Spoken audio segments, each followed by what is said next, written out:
السلام علیکم. تاسو ته پته شته چې نوی اسلامي کال شروع شو 1448 هجری. تاسو ته دا پته شته چې اسلامي کال ته هجری ولې وایي؟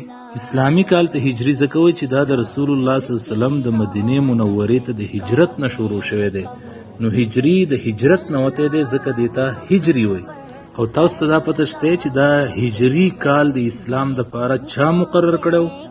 دا د مسلمانانو دویم خلیفہ امیر المؤمنین حضرت عمر فاروق رضی الله عنه مقرر کړو.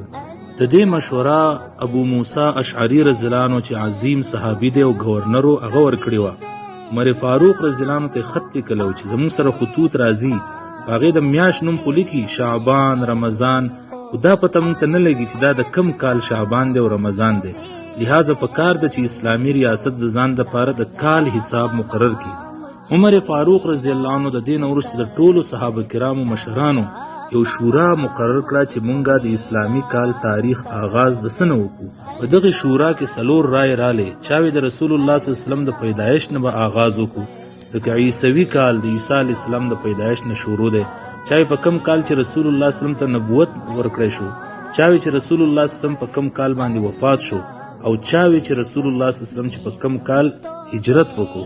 د هجرت رائے حضرت علی رضی الله عنه ورکړی و.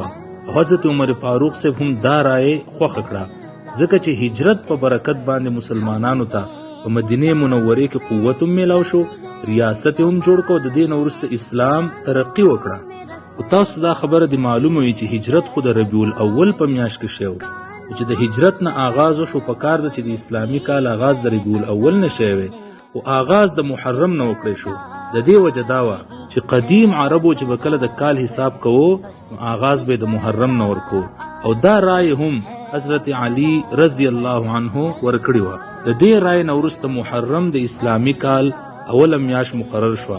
کتابونو لیکلي چې کله اسلامی کال مقرر کېدو نو دا د هجرت 16 یا 17 کالو، یعنی په 16 یا 17 هجری کې عمر فاروق صاحب مسلمانانو د پاره د هجرت د کال حساب مقرر کو. د هجرت د کال حساب په قمری باندې کیږي، یعنی قمر سپوږمۍ ته د سپوږمۍ په حساب باندې کیږي، او د شمسی حساب باندې د عیسوي کال یعنی د نور په حساب باندې عیسوي کال حساب کیږي. هجری به موږ د سپوږمۍ په حساب باندې معلومو. د سپوږمۍ په حساب باندې میاشت د 29 ورځې وي. کله کله په 29 باندې سپوږمۍ ښکاره نشي، نو کله کله میاشت 30 هم شي. داسې نه ده چې یو میاشت به د 29 او بله به 30. داسې هم کېدای شي چې ډېرې میاشتې د 29 شي او بیا د 30 شي، او داسې هم کېدای شي چې 2-3-4 میاشتې د 30 شي او بیا به کې بله د 29 راشي، او داسې هم کېدای شي چې یوه 29 شي او بله 30 شي. د دې وجې نه د دې کال د ورځو حساب مقرر نه دی، کله 29 کله 30.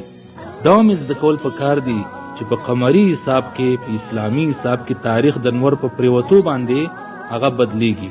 لہذا اسلامی حساب کې د یو نور پریوتو نه واخله د بل نور پریوتو پورې دا مکمل ورځ حسابیږي. نو تاریخ د نور په پریوتو بدلیږي. په عیسوي حساب کې تاریخ د شپې په 12 بجې باندې بدلیږي. نن چې نور پریوتو نننۍ ورځ به ختم شي او بل ورځ به شروع شي. په خپل هم یادول پکار دی خپل بچو ته هم چې د اسلامی کال اوله میاشت محرم ده، بیا سفر، ربیع الاول دریمه، څلورمه ربیع الثانی، پنځمه جمادی الاول، شپږمه جمادی الثانی، اومه رجب، او اتمه شعبان، نهمه رمضان، لسمه شوال، یولسمه ذیقعده او 12مه ذیالحج. لہذا اوس نوی کال 1448 هجری شروع شوه. د دې مطلب دا چې د رسول الله صلی الله علیه وسلم د هجرت نه وروسته 1448 کال وشو. الله دې دا نوی اسلامی کال د پوره امت مسلمه د پاره زموږ د ټول د پاره د ډېرو خوشحالو سبب وګرځي.